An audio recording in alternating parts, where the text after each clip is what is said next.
Hello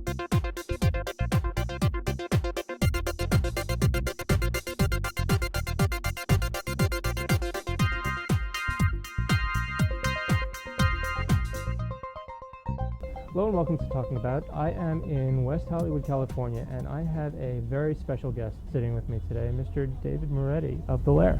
How's it going, guys? Welcome. Thank you very much. So, the Lair season 3 is coming up. It is September 4th. We got mere 2 weeks left from right now until it's on air. Okay, so probably about a week from when this hits the web and hits air. Yeah.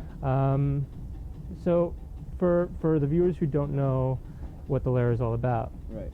Can you give us a descript? Yeah, it's basically a gothic vampire soap opera of sorts. It's kind of like a gay version of Buffy the Vampire Slayer. Okay. So it's really cool. It pushes a lot of lines. We don't shy away from anything. It's campy. It's fun. It's erotic. It's a cool little show. I was gonna say yeah. I was gonna ask you how you see it. Yeah, it's like, because you obviously know exactly what it is. Oh yeah. I mean, So. There's no hype. We're not the next Shakespearean production of Hamlet or anything. We're having fun with vampires and good guys versus bad guys and the struggle between good and evil, and putting it on TV for y'all to watch. So, and again, it's the 3rd season. Yeah. So, a little bit about your character. Yeah. My character's name is Tom Etherton. He's the good guy journalist who finds himself in over his head in this string of murders called the John Doe murders, and basically. It all comes about from having a jealous boyfriend who winds up trying to do reconnaissance work on me. He finds himself at this vampire den, which is a sex club, and I go chasing after him there and get caught up in the shenanigans of the vampire den and wind up in way over my head and facing vampires. Looks like he has you trapped. All right, what is it? Nothing. Come on, Tom. Talk to me. Do you really want to know? Of course. Anything that concerns you concerns me. Loving you is killing me. Whose decision is that? Oh, don't try and pin this on me. What choice do I have in any of this? Tom, I love you, and I know you love me, but I have to survive. I have to feed. What about me? What if I die? You know, I would never let that happen. Look at me. I'm a human pincushion. There are other options. I think people today call it an open relationship. I'm supposed to be happy knowing you're feeding off a different guy every night. No, I can't. And I don't want to. I only want you, Tom. I only want you. Vampires was the core of season 1. Yeah. And then it sort of over the course of the 2nd season expanded a little bit. It did. It expanded there was a whole werewolf storyline. There was this killer mysterious plant and botanist thing going on. There was a lot going on in season 2. And season 3 is definitely more kind of like back along the way season 1 was. A lot more back to the nitty-gritty of the vampires and what makes them tick and what happens once you are under their spell, so to speak. Well, where did the end of season 2 leave your storyline and leave some of the storylines hanging? Everything was just kind of up in the air. You didn't know who was really left alive. You didn't know if my character was a good guy or a bad guy, and there was lots of, what's going on with the vampires and who's who. It was kind of like everything was just very vague and ambiguous to keep everyone wanting more. And there's characters who appear dead who may or may not be dead. There's characters who are alive who may actually not be alive. There's ghosts. There's goblins. Witches. It's a mishmash of everything. It's the whole supernatural realm. And you were the show was on the vampire bandwagon before it was a parade. Yeah, exactly. And now it is quite the parade with True Blood and all the other and Twilight and everything else that's happening with all this vampire lore that everyone is so fascinated by all of a sudden again, which is cool because we were on the cusp of that. And everything is cyclical. Everything happens in waves, and we were very fortunate to be on the very, very beginning tip of this awesome cusp of vampirism. So yeah, it's pretty cool. So, well, just in your approach to it, because it does have a certain. It's not for kids. No, let's put it that way. No, definitely not for kids. Although I have gotten fan letters from some younger ones, and I'm kind of always thinking in the back of my mind, I wonder where they got their hands on this. I mean, no, like 16-year-olds and whatnot. But yeah, no, it's not for the faint of heart. It's not for the young ones, because there is a very erotic centerpiece to the show. Kind of like how Queer as Folk, didn't shy away from it. Neither does the Lair. Right. Actually, it takes it a step further. Yeah. Actually, maybe 2 or 3. Then Queer as Folk? I think so. I think they held back a little bit. Really? Yeah. Well, you didn't let's see. let it be clear that Yeah. this isn't a porno or anything. It's not like that. No, but there's nudity and it's sensual. Yeah. But I think the whole vampire mystique lends itself to the sensuality. Yeah, there's that this the show whole has. sexual underbelly to vampires that is often talked about now, because by nature their whole act of killing is sexualized, and there's the approach, and it's often male on male, where the vampire will see his victim and he'll go in slowly in this like almost kind of sexual courting kind of way, and then he'll caress him and go in for this bite, which is really turning them into a vampire, but it's completely sexualized because of what's actually going on. You're sucking the other guy's neck. Right, So and making him part of yourself, or you part of yeah, him. Yeah, you're literally like consuming their blood. It's this very, morbidly erotic scenario, which really works for some reason. So that's why our show took it further, and we're like, well, let's explore that whole sexual element, and it definitely seems to be working.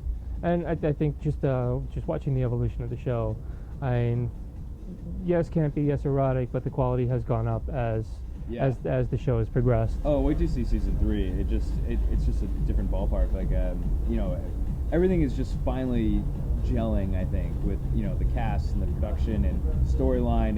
Everything really seemed to come together this season, more so than the first and second, which we were kind of testing concepts, seeing what works and what didn't, what people responded to, and now we definitely seem to have a focus and know what's going on, and it's going to be a really good season. So, did you shoot 2 and 3 almost back to back? No, not really. No? We shot probably a year later. Oh, really? Yeah. Okay. And season 3 was mostly shot in the beginning of this year, and it's 13 Of 09, episodes. Yeah. So 13 up from, were the last 2 10? The last one was 9, and the one before that was 6. Okay. So yeah, we've just been expanding, and so there's a lot more characters this season, a lot more places to go and things to explore. Okay, I know you're limited as to some of the details, but Yeah. give me something. What can I give you that wouldn't be too juicy? I'm under very high levels of security with my mouth these days. Well, you had mentioned that your character was left sort of people wondering, good guy, bad guy, somewhat ambiguous. Yeah, so I know you can't really say which side of the coin will land face up, but Right. but is one side established? I mean, is there a revelation of one or the other? I can't say it's a total revelation. This is it. Like, it's always kind of like there's always this fighting back and forth between like what do I want to be and what's the right way of what my character feels he should be, and can he find a way out of it? There's a lot of going back and forth. So honestly, there's really no answer, yes or no, to that question anyway. Well, But I can't say we have a great new co-star. I can't say what she is, but Sybil Danning is on the show this season, and Okay. she definitely adds a really, really cool element, because she's kind of known as the female James Bond back in the day when she was at the peak of her film career. So can you it's- get a little of the essence of her character? I can't give anything about her character, actually. I can just say that she's involved. What's her character's name? I can't say anything. I really can't say anything. But yeah, it's a great teaser that she's a part of the show, and she's a badass chick. Okay, so We'll be having fun with her. okay, so well, that's a little insight right there. Yeah, I guess So it is. I guess okay, so we get to see a badass chick. Yep, you get to see a badass chick finally. So does that mean that there's going to be a touch more of a female element brought into the show? Well, being her, yeah.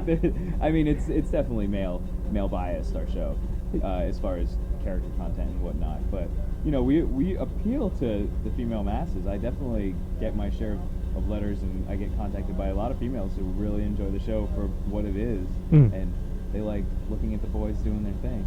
Yeah. Well, who doesn't? Exactly. But well, a lot of the actors on the show are out actors also. Yep. So it actually is it all, or is it just most? It's just most. Not everyone Most. is out. Yeah, or not everyone is even gay.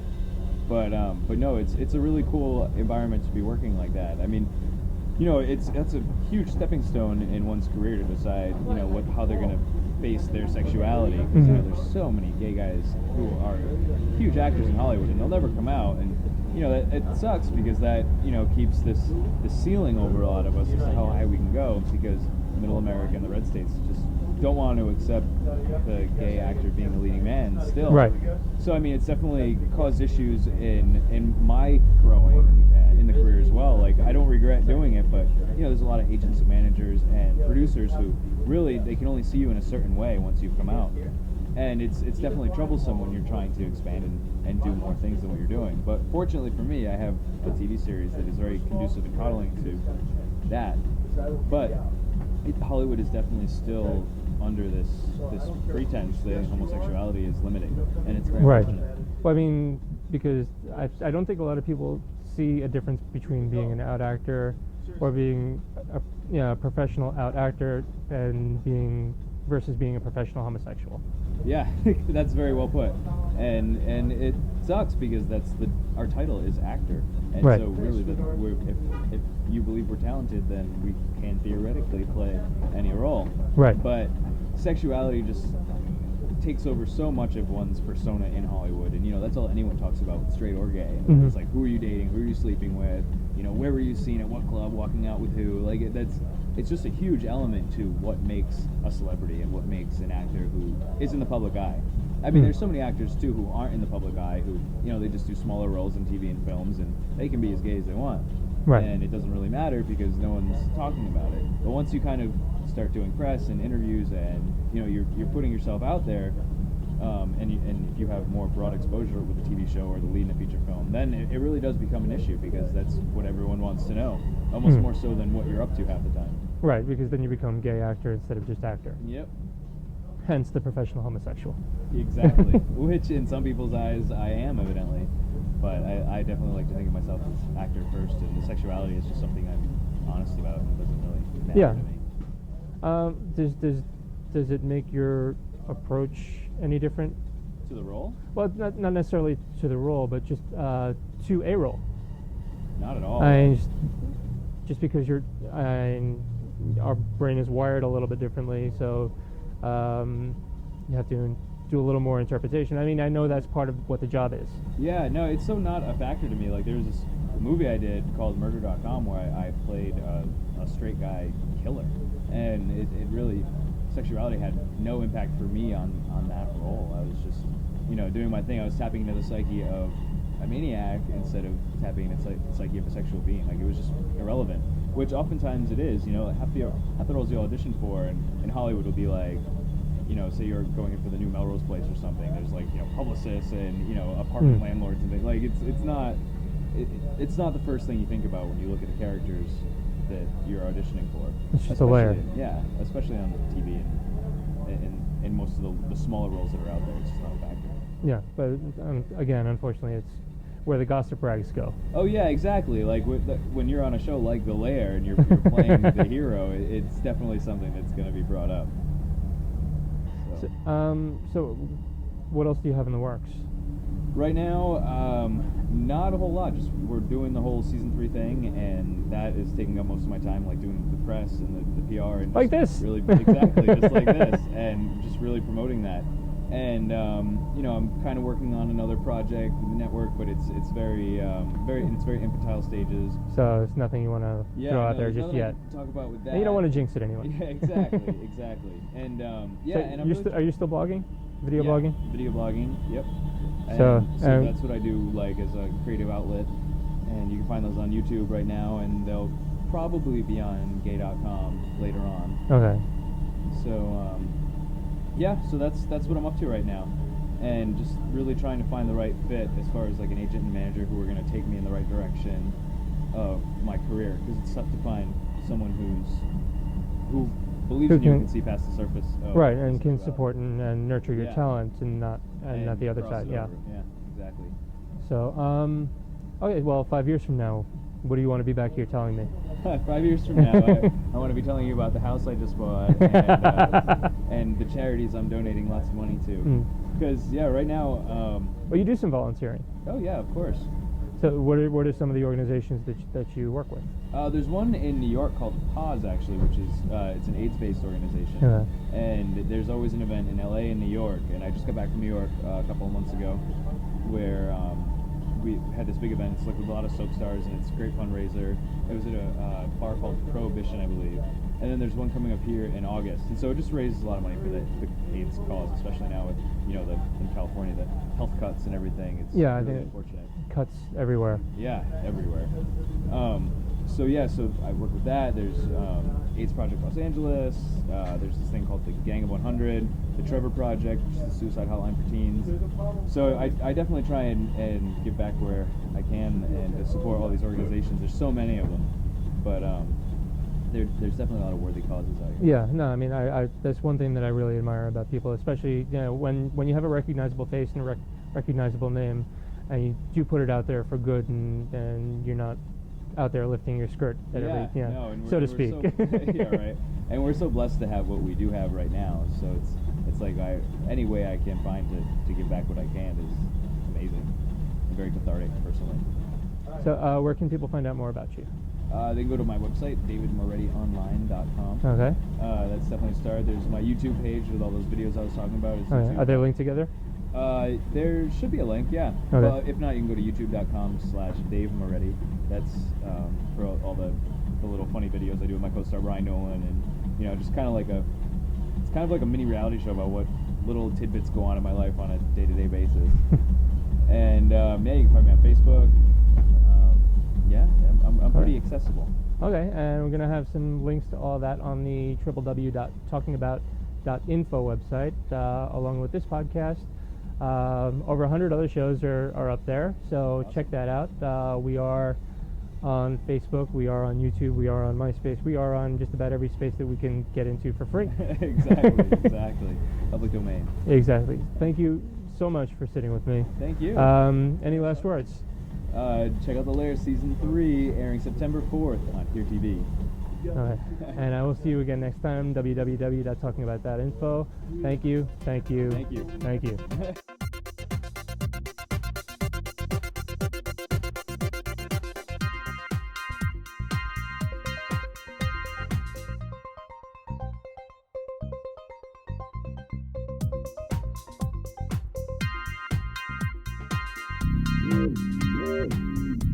Yeah.